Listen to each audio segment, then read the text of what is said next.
Welcome to the Genius Factory. Enjoy the video. In this video, I will explain how to use the nursery in Ghost of Tabor. First, locate the dedicated nursery room within your personal bunker. This is where all your plant cultivation will take place.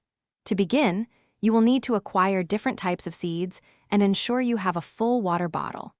Approach any of the empty planting plots and interact with them to place your selected seeds, initiating the growth process for valuable resources.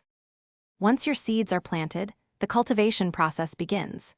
Each type of plant has a unique growth duration, ranging from a few hours to over a day, before it reaches full maturity. It is crucial to regularly water your plants to maintain their health and promote consistent growth.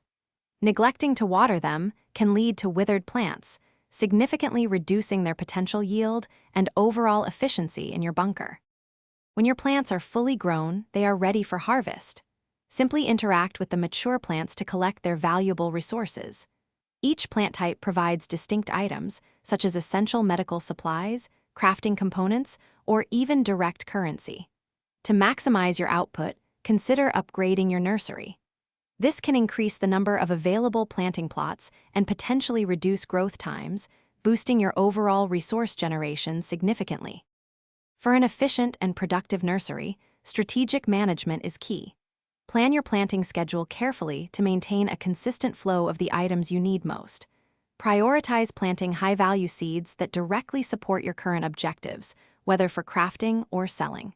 Make it a habit to regularly check your nursery for new growth, watering needs, and available harvests.